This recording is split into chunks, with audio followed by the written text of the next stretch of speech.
Hello, travellers, and welcome to another episode of Travel Voice Notes with me, Charlie, from charlieontravel.com. In this voice note, I'm going to be talking about the Indian state of Kerala. And let me just say, it is beautiful. We went to Kerala on our first trip to India. It was the very first place we went in India. And we chose it because many travellers and friends that we know had travelled to India and said it was so magical, but also so overwhelming, noisy, chaotic, rickshaws, traffic, heavy crowds, packed trains. And we were just not sure that we were robust enough for the heavy side of India. So we decided to research what would be a soft launch into an India trip. And we heard that Kerala was more comparable to Sri Lanka, and we absolutely love Sri Lanka. So we decided this southern Indian state was where we were going to go. And it's known for being the cleanest, the safest, and it has a 100% literacy rate, which the locals are extremely proud of. So we went right at the beginning of the season, which is November time. And I would say weather was generally pretty lovely, fairly warm, but there were a couple of days of cloud and rain, which is fairly unusual, locals said, during this time of year because the monsoons usually finish in October. But I think with global warming, weather everywhere is just a little more changeable than what it used to be. So we had 2 weeks in Kerala, and I would say you definitely want 2 weeks to enjoy it to its maximum. We flew into Kochi and spent one night in Fort Kochi. One night is definitely enough. It's a small fort, very pretty, and it gives you a sort of good launching base into Kerala. Then we headed to the backwaters and we really liked it. It was really magical. But what we did was avoid Alape, which is the famous place to go from Fort Kochi into the backwaters. I had read on some fellow travel bloggers that I trust that they had found it hectic and didn't really enjoy the sort of bartering for a boat system. That was just not what I wanted at all from my experience of the backwaters. So we found a spot at a little homestay called Little Chembaka in Kukararom. Oh, terrible pronunciation, but a different village on the backwaters. But what no one actually tells you, and I wish we'd known, is that there's backwaters all over Kerala.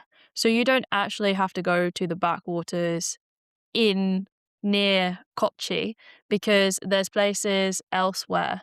And we later found out that there are really nice backwaters also down by Varkala, which is the surf beach area just before Varkala, called Munro Island, where there's almost no travellers. And I would say the fewer travellers on the backwaters when you're on the boat, the more enjoyable and magical the experience is going to be. So after our backwater cruise where we spent 2 nights, we actually stayed just in the homestay. We didn't stay on the boat, and I would definitely recommend not staying on the boat because those canals get really crowded and boat conditions, they don't look that great to me. Then we headed up to Mannar, which was the tea fields, and it was stunning. I'm going to say it was my favourite place in Kerala because it was just so beautiful. Rolling verdant tree plantations, a much slower pace, and the climate is generally cooler because it's higher up. But you must, if you listen to only one piece of advice on this voice note, it's that you must not stay in Mannar town. The town is pretty ugly and a little bit crazy. The magic of Mannar is being in the hills, staying in the tea plantations.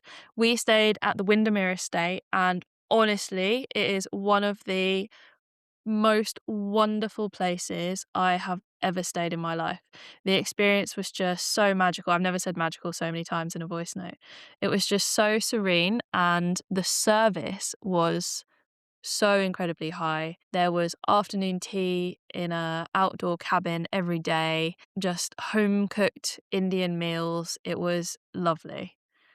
And things to do in Mannar, it's a hiking destination really. So you can visit the tea fields, and the one thing that I would highly recommend doing is hiking the 7 hills of the Lakshmi estate.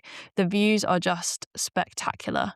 You can also go bird watching. So there's lots of fantastic birds, including the sunbird, which is, I guess, Asia's answer to the hummingbird, which is absolutely gorgeous. We went bird watching as part of our stay with the Windermere Estate, it's included in your stay. They do walks around their own cardamom plantation and they do bird watching walks as well. They have a fantastic guide who is in-house. And then there's other things you can do like climbing Chocramundi, but we started that and had to abandon because the weather just wasn't good enough when it was so high. Then after we went to Manar, we made a pretty crazy choice to drive all the way down to Vakala, which is a 7-hour drive. Now, if you're going to the backwaters in Munro Island, that would be part way, so it would split the journey up for you quite a lot. The other option is if you're going back to Kochi for any reason, there is a fantastic second branch of the Windermere Estate, which is called the Windermere River House, where you can just spend a very tranquil night by the river. It's completely in the middle of nowhere, and honestly, we stopped by just for a drink on our drive and it was just beyond incredible. It was so beautiful. So, Vakala. Varkala is a beach town in the south of Kerala and it's known for surf, yoga, and its kind of dramatic cliffside where there's been restaurants, cafes, shops built along the open cliff. Now, when we arrived on a Saturday night, and I have to say, first impressions were not the best. There was a lot of tourists, and particularly actually Indian tourists, local tourists, and there was a big weekend rush. The cliffs had neon lights and booming music, and it felt chaotic, and it was just not what we had hoped for. We were fortunately staying in Odayam, which is about a 10-15 minute walk from Varkala, and it's a much quieter beach town. Very small, very few restaurants and cafes, but just enough in the area. Very fortunately though, after the weekend rush ended, we came to love Varkala because once the crowds left, it shifted into this sort of slower, more tranquil rhythm. And we went surfing every morning, did yoga on the terrace of where we stayed at Utopia. The place we stayed is called Utopia Varkala, even though it's in Odayam, which had just beautiful views over the rice fields and so many birds flying by. There was a fruit bat in the tree every evening. We really enjoyed sitting on the terrace and watching nature around us. So the things to do in Varkala, like I said, is yoga, it's surf. There's plenty of Ayurvedic massages around, and it's kind of just enjoying the beach. Varkala is a fantastic place for beginner surf. If you are in India, I would say India in general is not the best option for beginner surf. If you are interested in beginner surf specifically, then check out our guides on Tagazu in Morocco and on the Weligama area in Sri Lanka, where the surf is much softer. The waves are a little bit crashy. But we had a fantastic surf instructor called Rohit and just really enjoyed going out early every morning to get into the waves. Plenty of good food in Varkala, probably some of the best food that we had in India. Very local place called Tickety Boo, which do idli, which is a kind of fermented rice and lentil batter, like a dosa that it's then cooked into. And it's eat with your hands, super cheap. Mains start for 80 rupees, which is around £1.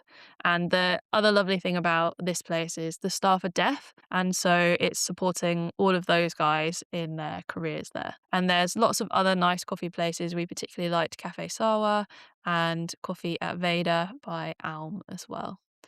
And that pretty much made our Kerala trip. So we backpacked around that first week, going to Kochi, the backwaters in Kukaram, and up to Manar. And then we spent a whole second week at the beach in Varkala, and it was idyllic.